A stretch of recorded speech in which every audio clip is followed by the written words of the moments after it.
Hi and welcome back to another edition of Pickford Media's Industry Update, where we keep you up to date with all things video, marketing and other stuff. That was a good cut. So first things first, vertical video on Facebook. I don't know if you've noticed some of this yet. I've seen you on my newsfeed currently. We do have these new vertical videos. Facebook has told us that people watch longer when they're vertical, and they also watch with sound more, and that's going to tie into a bit of stuff that I'm going to talk to a bit later on. But you do get a lot more traction with them according to Facebook stats.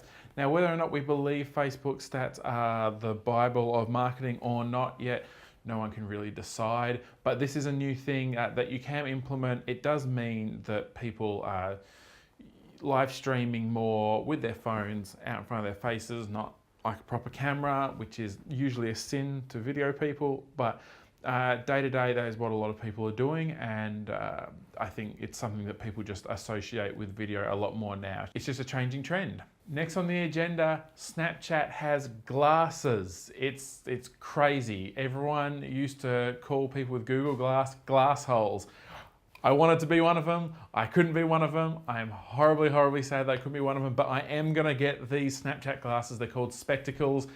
This is a big thing with them, but they are very interesting because this is less of a thought experiment like Google did, and this is a definitive step into semi-augmented reality. I think what's gonna come from this eventually is we're gonna have glasses that we can play back through, or we're going to have some sort of immersive environment like the HTC Vive or any of the headsets that are coming out, or even Samsung's offerings.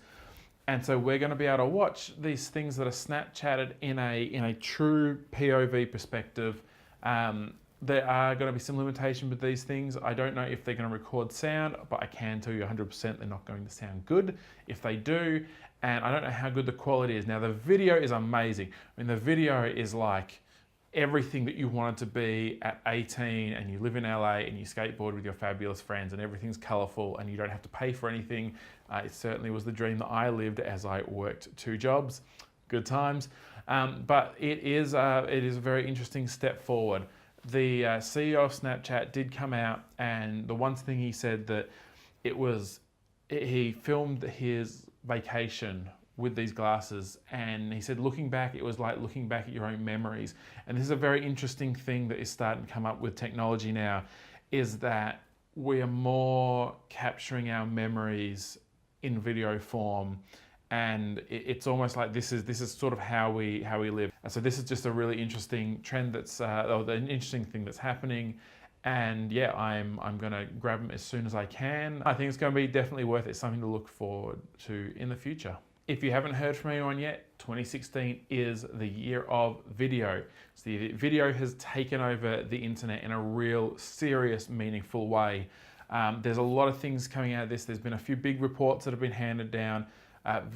Video is changing, and there's a lot of really cool, interesting things happening in it right now. And Facebook is killing it. I mean, Facebook has their live videos. More and more people are logging onto Facebook to watch video. Unilad, who, I mean, a page that probably everyone's seen, like everyone has a friend that likes something on Unilad, and they had 2.9 billion views on their video views. I mean, this is insane. It's just, you know, we're getting into metrics that we've never seen before, and it's all through the video. YouTube is still blowing up. No one really knows how well their YouTube Red thing has gone. They have rolled out a few pretty interesting features here and there in YouTube Red, but we'll see whether or not it really backs up. I do know a lot of the YouTube Red content has been very disappointing, but I think it does take a little bit of time to self-level. They're not Netflix, and they were trying to be, and we'll see where it goes. I think there is a lot of very happy people with YouTube Red though. It depends, big generation gap in there. I am an old man of 28 years old, and I like my digital stuff on Netflix, not on those YouTubes. But this year you have to jump on the video. If you're a business that really wants a wide audience, this is what you've got to jump onto.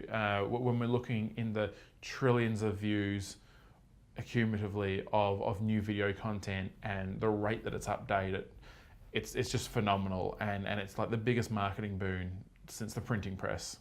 Audio and video. Audio and video is a big thing.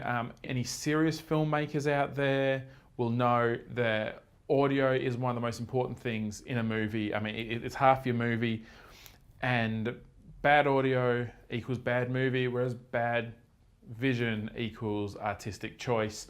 This is a long-held premise, and I don't just say that because I do work as a production sound mixer in TV and things like that. But it is very important.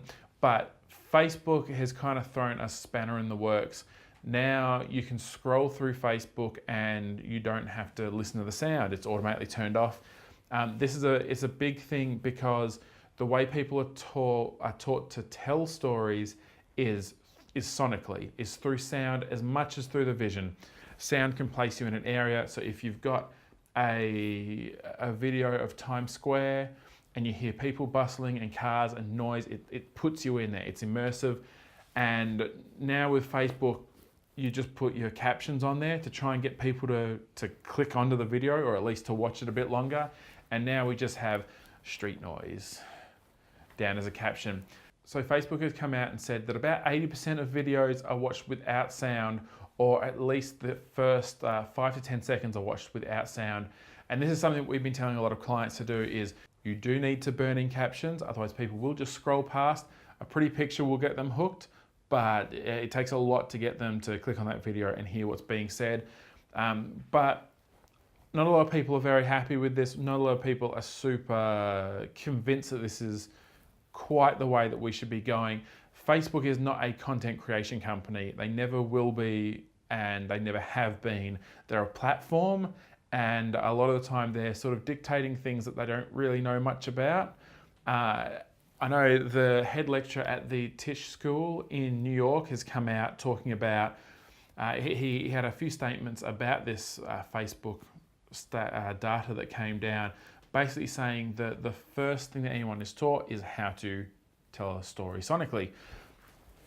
So it is quite interesting that Facebook has come out and said this. Snapchat, on the other hand, has turned around and said, well, no, 70% of our user base actually listen with the sound on.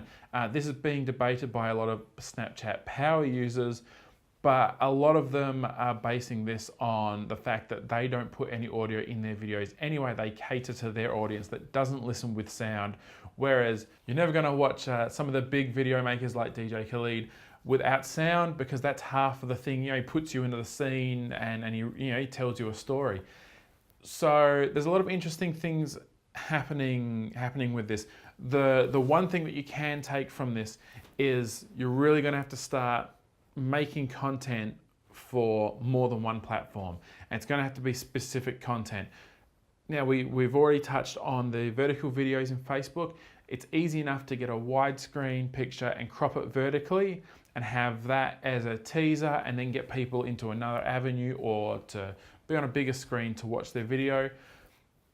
But it's going to be harder to do that with audio. You can't really make something that's silent and then go, well, we'll just put sound in it and that'll be fine, or have something with sound in it and just say, cut the sound out, that'll be great for this platform. It is something that we're going to have to sort of navigate, but we're all in new territory. No one really knows what's going on. I personally think that we're going to start fragmenting into the different kinds of content on the platform. So you are going to have your videos with your Snapchat spectacles. You are going to have your videos made straight out of your phone. They're going to be really raw. You're going to have your video content that might be silent, and you're probably going to have your bigger content that's really well produced and more like a movie. And lastly today, just touching base with Instagram. Instagram's had a lot of really, really big changes lately. They've got Instagram stories. They have a new curated story feed. They're really trying to take a bite out of that Snapchat market. Of course, Instagram is the king of composure. Everything is very meticulously planned. There's not as much raw content coming out on Instagram. And by raw, I mean stuff that is like, hey, I'm a brand and I'm just shooting a behind the scenes thing. It's like, hey, look at this flat lay I just happened to walk past. That's beautiful. And we definitely didn't work 12 hours on this and fire 2 interns. Whereas Snapchat, you're not going to get away from it. But Snapchat has changed slightly. You're finding more and more curated content within their channels, and their sort of stream of consciousness work is mainly peer-to-peer. So yeah, Instagram, lots of changes. Definitely utilize their story if you have a brand, and maybe keep your personal stuff to Snapchat channels between friends. But we are seeing a lot more curated content on Snapchat, which is an interesting change. So while Instagram is definitely trying to get some of that rawness, Snapchat is letting you upload video and content now, which is very different from what they started off as. Interesting changes, they happen very slowly, but we'll just see where they go. So that's been Industry Updates. I really hope you've enjoyed it. Come on by and subscribe to, come on by, yeehaw! I'm from Texas. I gotta get this right, because I'm running out. Just wrap it up. Okay, and that's been Industry Updates. I really hope you've enjoyed it. Head on to the blog, subscribe to our newsletter, and subscribe and like this video and this page. We will bring you new content. Oh, not every day. We're not doing it every day. And that's Industry Updates. I really hope you enjoyed it. Check back soon. We will have more content coming up. Like and subscribe to see more, and hit up our newsletter, and we'll see you soon. See ya.